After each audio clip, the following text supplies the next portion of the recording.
was like, and I went to your page and I was like, oh, there's some synergy here. Exactly. I liked it. Because when she told me about it, she was like, yo, there's this dude. He be in his truck and he sounded a lot like you. You should check him out. And when my wife says that, it's like, okay, I need to check this person out. Did she say this person sound like me? And then I went to your page and I was like, dang, yeah, we thinking along the same lines. Absolutely. Yeah. Yeah, I've been rocking with it. I did a lot of, when I speak to, so my entry point to going to church myself was I had caught this crazy charge and I was like, I'm facing like 10 years in prison and I'm like, damn, bro. Actions done caught up to me in the worst way. I ain't trying to go to jail, bro. Like, you know what I'm saying? This shit was all fun and games till these folks start like till we going to court. Yeah. And I had really I was like, I'm finna get in this book. Cause I know what my grandma would want me to do. And like my mom coming up there and she petrified on the visits and she like, just stay prayed up, whoop, whoop, whoop. And outside of being obligated to go to church with my mama and having an affinity for pastors and just like the sermon, like I like that. Like that, the sermon, I'm all in, bro. Cause they be popping their shit like, and like when you get like them old Southern pastors when they get that, absolutely. When they get that going, oh, this nigga on fire.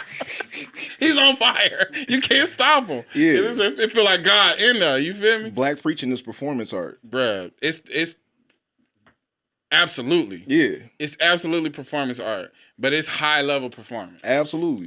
It's convicting.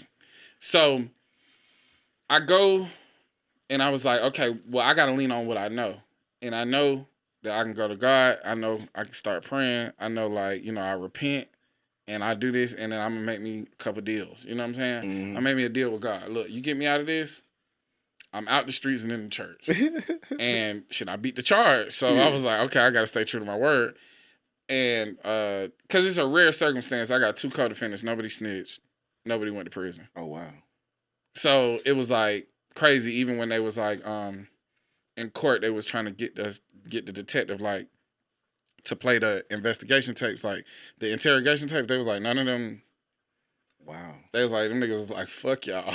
That's uncommon. Yeah, it was uncommon because I was telling them, like, when we was in there, I was like, if we don't tell them nothing, I was like, remember, it's not about what they know, it's about what they can prove. Because I be watching First 48 like a motherfucker. And I was like, oh, now is the time to apply this information. You know? Yeah. Every time somebody said, let me get a lawyer, they just had to let them up out of there in the episode. And the police be mad as hell. I was like, bro, just go in there and ask for a lawyer, even if we ain't got none. Yeah. Don't matter. And we just beat the case. And I was like, all right, bet. I'm finna get my shit together. I'm gonna get a job. I'm gonna find me a church home. And then we gonna go from there. And that's what I did. Yeah. And outside of that redeemer, like that feeling redeemed, you that redemption high lasts for a minute. Yeah. Yeah.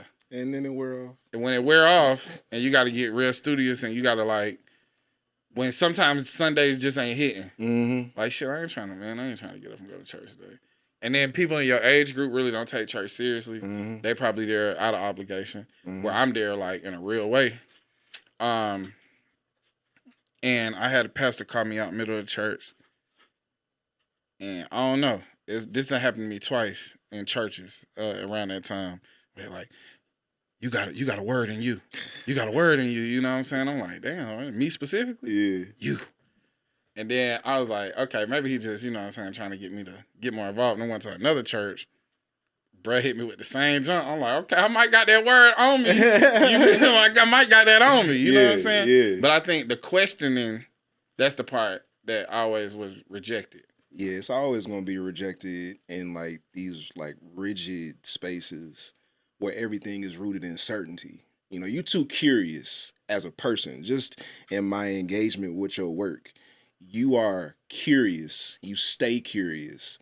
And in settings that are built around certainty, curiosity is not embraced. Mm. And, that's how I got basically, whitelisted in the church. Yeah. Because I was too curious. I was asking too many questions. But I did that after I was already well into my preaching ministry. and then everything flipped because at the time, people was loving what I was doing,